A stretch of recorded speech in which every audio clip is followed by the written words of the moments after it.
Hi, I'm Dr. Matthew Anderson, and I have created this brief video for my clients. However, if you are not my client and someone who is gave you the video, welcome. And they must love you and care about you, or else they wouldn't have shared it with you. So I hope you also find it useful. If any of you would like to talk to me, have a session with me, or get some kind of support during this corona event, please text me at 561 543 2011, and I will respond as soon as possible. So, this is a brief set of suggestions and guidelines for how to get through this experience. I'd say survive it, but hopefully, even to go a step beyond that and thrive, meaning learn something that's useful, do something that's good for yourself, come out of it thinking, well, it was a tough thing to go through, it caused a lot of inconvenience and a lot of stress, but I was able to reframe it in a way so that I began to learn some really important lessons that will be good for me in my day-to-day life and my future. So I'm calling it an event.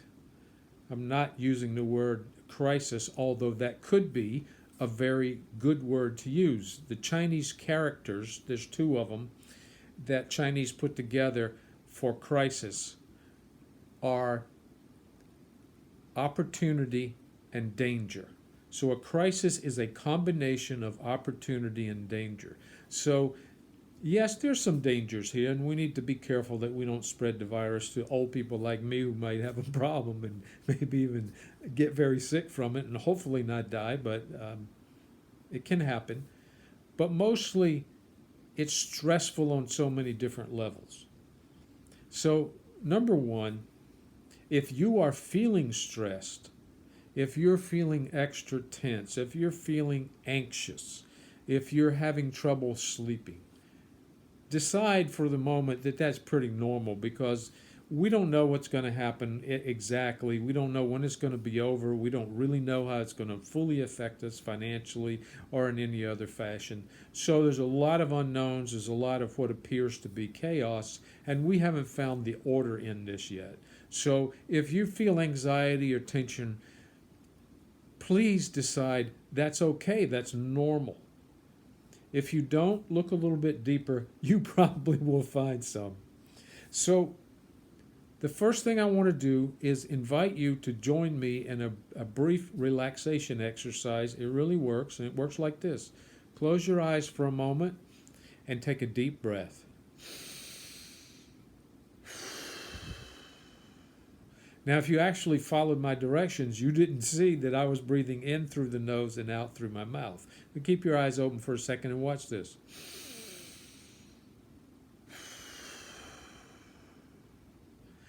Take 3 deep breaths, taking in through the nose, out through the mouth. Now, that helps you relax for a couple of reasons. The breathing in, the breathing out, in and of itself is relaxing, and the more deeply you can breathe, the better it will be.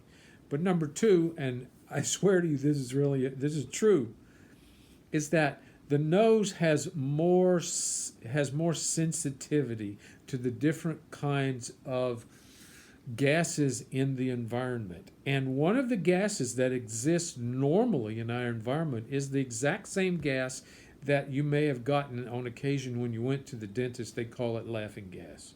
I know it sounds funny, it's laughing gas, but it's the truth. And as you breathe deeply through your nose, you're accessing more of that gas, and it helps the body relax. Now, I'm not suggesting you sit around and try to, you can't really get high on it, but if you breathe deeply 2 or 3 times and blow it out, then you will feel your body literally, realistically beginning to relax. Your blood pressure will drop and you will feel better. Now, I suggest you do that 4 or 5 or 6 times a day. Whenever you think about it, as long as you don't close your eyes, you can even do it driving. Obviously, not a good idea to do while you're driving or anything like that. But If you're sitting down, close your eyes and take a deep breath. The reason that we suggest that you close your eyes is it keeps some of the other distractions away. If you want to go a step deeper with that, you can say in your mind the word peace. And imagine that when you breathe in, you're breathing in peace. And when you breathe out, just say in your mind, I'm breathing out stress. Peace, breathing out stress. Peace, breathing out stress.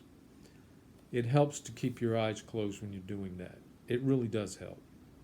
Now, there's 4 different areas that you can work on or pay attention to during this corona event on a daily basis. And if you pay attention to each one, to whatever degree you're up to, but everyone can matter to you.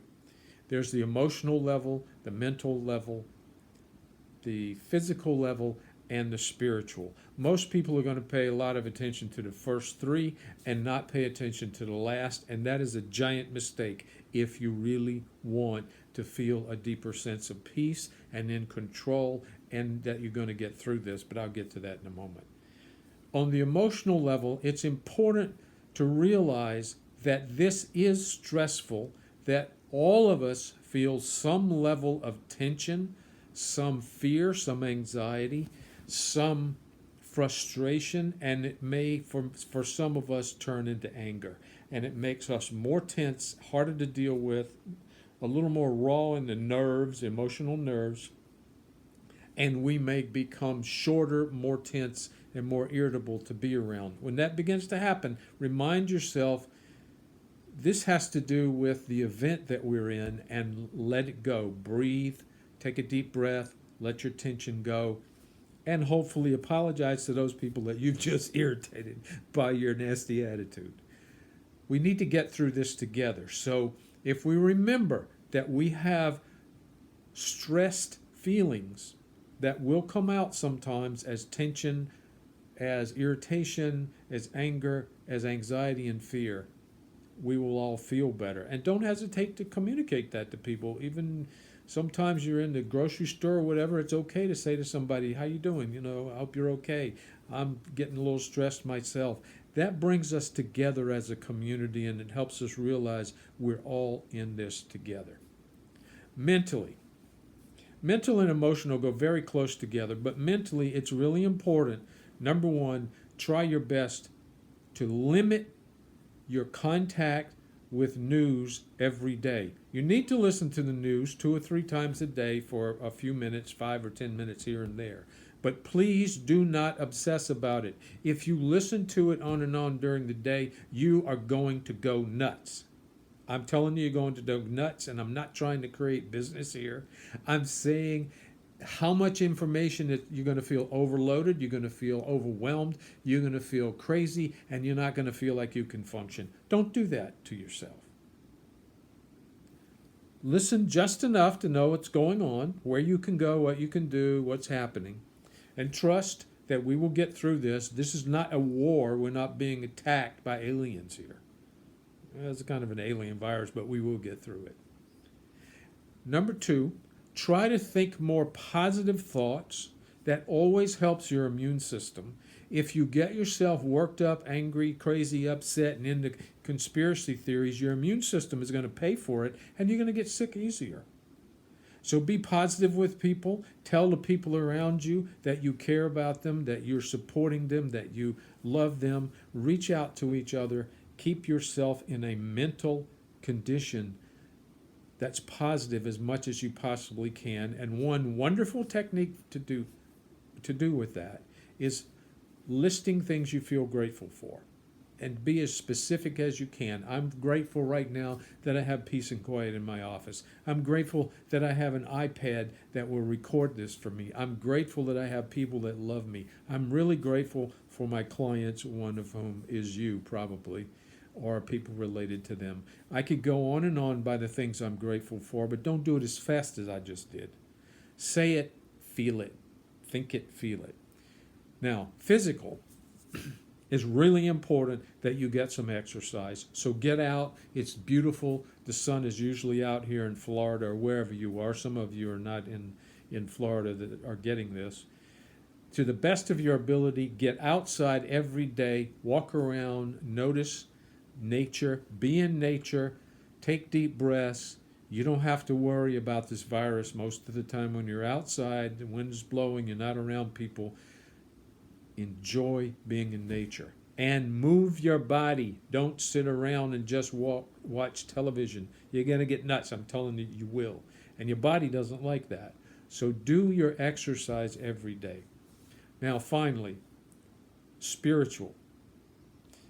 I think of the mental, emotional, physical, and spiritual systems like wheels on a car. A car needs 4 wheels to function properly. Most people pay attention to their mental, their physical, and their emotional wheels, and then they ride around. The car will move with only 3 wheels, but not very easily. So spiritually, what I'm saying is, go to whatever spiritual sources you feel comfortable with. I'm not sending you in a particular direction here, except to say, look for a connection to a higher power. If you're a prayer, pray every day for your health and the health and well-being of other people in our nation. Pray for peace. Pray for relaxation. Pray for understanding. Meditate. If you go on the internet, you can find hundreds of videos to help you learn how to meditate. What I did with you in the beginning of this video is just a beginning of meditation, that you simply can breathe deeply, close your eyes, and recite the word peace in your mind over and over again is a legitimate meditation. Do it for 20 minutes a day. And if you can't do 20, do it at 10 minutes at a time or 5 minutes here and there. It really matters. Another thing that's really helpful to do spiritually is to read what I would call primary source material.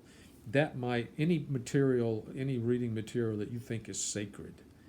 For me, that would be the Bible, the Tanakh, the Jewish Bible. That would be Christian Bible. That would be Buddhist scripture. That might be Sufi poetry. I love to read Rumi. There's hardly a day that passes I don't read Rumi's poetry. And that, for me, is really, really special. Another thing you can do is journal about your experience, excuse me, and ask God to help you and your family and your friends and this nation through this experience. Pay attention to your spirituality in the way you feel most led to, and it is going to make a big difference. So now we've talked briefly, very briefly, but if you do any of the things that I said, they're all going to help. The mental, emotional, the physical, and the spiritual parts of your life. Hold on to the people that you love. Open your heart to them. Share your heart. Tell them how much they mean to you. Be grateful. List the grateful things. We will get through this together. We will be better for it. And if you feel you need help with this, as I said in the beginning, please feel free to text me or call me 561-543-2011. God bless you. Be well and safe.